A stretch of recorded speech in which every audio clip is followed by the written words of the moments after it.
Hi friend, Kashmir সিরিজে আমরা দুধপাত্রী ভ্রমণের সমস্ত তথ্য আপনাদেরকে জানিয়েছি। তার মাঝেই আরও একটি ছোট্ট তথ্য, দুধপাত্রীতে একটি নদী রয়েছে। আপনাদের সামনে যে নদীটি দেখতে পাচ্ছেন সেই নদীটি, এই নদীটির নাম শালিগঙ্গা। এই নদীটির জল এতটাই স্বচ্ছ, না দেখলে বিশ্বাস করা খুব কঠিন। নদীটি বছরের অধিকাংশ সময় বরফাবৃত হয়ে থাকে। কিছু সময়ের জন্য নদীটির জল বয়ে যায়, কিন্তু যে জল বয় সেই জলটা কিন্তু একদম স্বচ্ছ কাচের মতো। আর এই নদীর চারপাশের যে সৌন্দর্য তা বলে বর্ণনা করা যাবে না, সেটা আপনাকে দেখে উপভোগ করতে হবে। তা আমরা রয়েছি এখন সেই শালিগঙ্গা নদীতে। সত্যি কথা বলতে এই শালিগঙ্গা নদীকে কেন্দ্র করে এখানে অনেক সিনেমার শুটিং হয়েছে, যেমন আলিয়া ভাটের রাজি সিনেমা এইখানে কিন্তু শুটিং হয়েছে।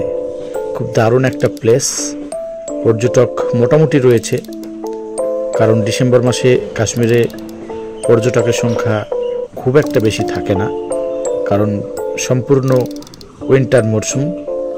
সুতরাং এইখানে পর্যটকের সংখ্যা একটু কমই থাকে ডিসেম্বর মাসে, কিন্তু অন্যান্য সময় এই জায়গাতে প্রচুর পর্যটকের সমাগম ঘটে। এই জায়গায় যদি না আসা যায় তাহলে এখানকার যে সৌন্দর্য সেটা উপলব্ধি করা যেত না।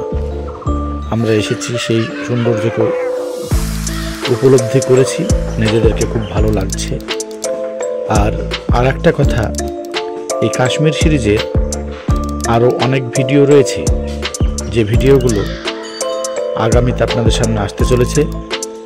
তাই প্রিয় দর্শক, আপনাদের কাছে অনুরোধ, আপনি নিজে চ্যানেলটিকে সাবস্ক্রাইব করুন, আপনার বন্ধুবান্ধবদেরকে সাবস্ক্রাইব করতে অনুরোধ করুন এবং পাশে থাকা বেল বাটনটি টাচ করুন এবং নতুন নতুন ভিডিও পেতে নোটিফিকেশন আপনাকে হেল্প করবে এবং সেই তথ্যগুলো আপনার জানা হবে কাশ্মীর ভ্রমণ সম্পর্কে। ধন্যবাদ, পরের পর্বে দেখা হচ্ছে।